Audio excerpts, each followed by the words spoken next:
There are memories we grow into. And then there are memories that arrive before we do. This story begins in a small hospital room. At 2:17 a.m., a newborn child takes his first breath. The nurse smiles. The doctor checks the heartbeat.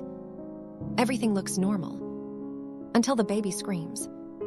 Not the cry of hunger, not fear, but recognition, as if he has just arrived somewhere he's already been. Because this child was born carrying memories that aren't his.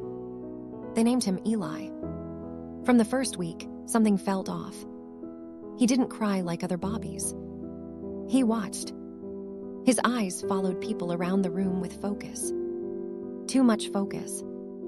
When his mother sang to him, he went silent. Not soothed. Attentive. As if listening to something familiar. As if remembering. At 6 months old, Eli reacted to words he had never heard. When his father said, "Let's go home," Eli laughed. Not at the tone, at the word home. But he had never left the house. Doctors said it was coincidence. Parents always want meaning. Until the dreams started. Every night, Eli woke screaming. But not randomly. Always at the same time. Always sweating. Always reaching out. Like he was trying to grab something just out of reach. And when he learned to speak, he said something that froze his parents. "I miss the bridge." There was no bridge nearby. At 2 years old, Eli pointed at an old photograph in a magazine. A black and white image. A man standing near a river. Eli touched the page. "That's where I fell." His parents laughed nervously. "Fell where, buddy?" Eli looked up. "Into the water. I couldn't breathe." No one had ever told him a story like that. As Eli grew, the memories became clearer. He avoided water. He panicked at loud horns. He cried when passing construction sites. Once, while driving past a bridge, Eli screamed, "Stop, stop, it's not finished." The bridge had been completed for years. One evening, during a thunderstorm, Eli whispered a name. "Daniel." His mother asked softly, "Who's Daniel?" Eli hesitated, then said, "That was me before." Silence filled the room. His parents began searching quietly. Old newspapers, local records, archived photos. And then they found it. A man named Daniel Carter. Died 12 years earlier. Construction accident. Fell from an unfinished bridge. Drowned. The location Eli had described. The date matched the night before Eli was conceived. They showed Eli a photograph of Daniel. No context. No explanation. Eli stared. Then cried. "I didn't mean to slip," he said. And then, I tried to grab the rope. There had been a rope. It wasn't mentioned in public reports. Eli began talking about things no child should know. Regrets. Unfinished promises. A woman waiting at home. One night he asked his mother, "Did I do better this time?" She didn't know how to answer. As Eli turned 7, the memories weakened. He forgot names. Details blurred. Faces faded. But the emotions remained. Fear of heights. Sadness at rivers. A longing he couldn't explain. One day he said, "I think I'm just me now." Was Eli remembering another life?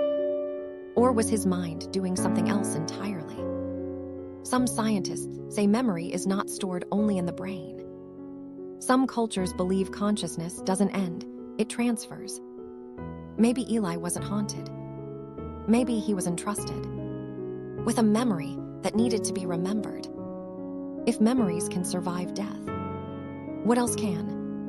And how many of us are living lives shaped by experiences we don't remember choosing? Eli is older now. He doesn't talk about Daniel anymore. But sometimes, when crossing bridges, he pauses and smiles. as if saying goodbye, or thank you, or both. Because maybe some memories don't belong to one life. Maybe they belong to humanity itself. For a while, life felt normal. Eli laughed more, slept through the night, stopped waking up at 2:17 a.m. Doctors said this was expected. Children forget. Imagination burns out. The mind settles. But something else replaced the memories. Questions. Not the kind children ask. Not why is the sky blue questions. But heavier ones. On his 8th birthday, Eli stared at the candles and said quietly, "Why does it feel like I already used my time once?" No one answered. At school, Eli showed an unusual talent. Not genius, not prodigy. Precision. He understood structures instinctively. Angles, load, balance. During art class, while other kids drew houses, Eli drew bridges.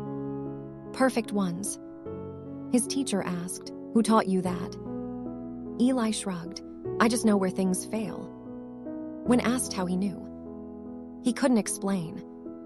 If stories like this make you pause, if they stay with you after the screen goes dark, you're in the right place. Subscribe now so you don't miss what comes next. There was one road his parents never took anymore. The bridge. They didn't talk about it, didn't announce detours. They just avoided it. But one afternoon, traffic forced their hand. As the car approached the bridge, Eli went silent. Not afraid. Focused. He rolled down the window, leaned out slightly, studied the structure. Then said something chilling. "They fixed the weak joint." His father gripped the wheel tighter. No one asked how he knew. That night, Eli asked for paper. He wrote slowly, carefully. Not like a child, like someone choosing every word. When he finished, he folded the paper and placed it on the table. "What's that?" his mother asked. Eli answered, "Something I forgot to finish." The letter was short. It read, "I'm sorry I didn't come home. I tried. I hope you forgave me." No name, no address. Just closure. Years later, when Eli was 12, they met her. By accident. At a community fundraiser, just another face in a crowd. Eli stopped walking. Stared. A woman noticed him looking and smiled politely. And Eli whispered. She waited.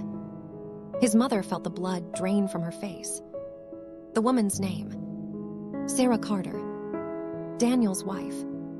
She had moved away years ago, but somehow, life curved back in on itself. They never spoke, never acknowledged the connection.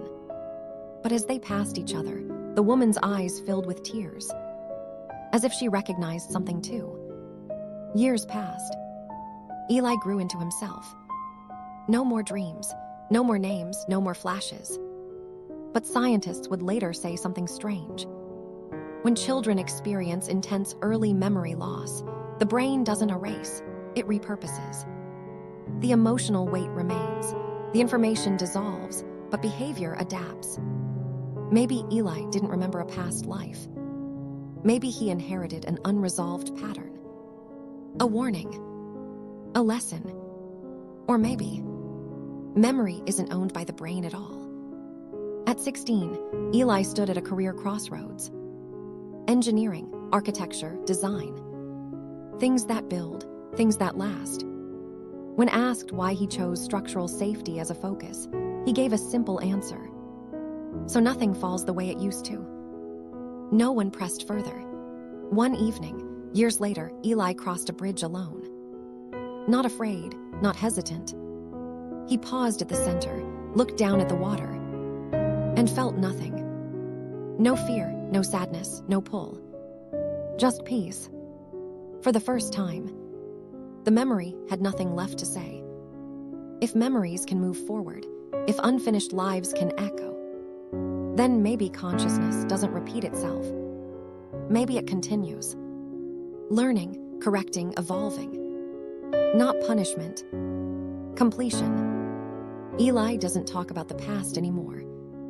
But sometimes, when he designs something meant to hold weight, to protect people he'll never meet, he smiles. Not because he remembers who he was, but because somewhere deep inside, something finally feels finished. Maybe some children are born remembering, not to relive a life, but to finish what was left undone. And maybe, so are we. Subscribe, the story continues.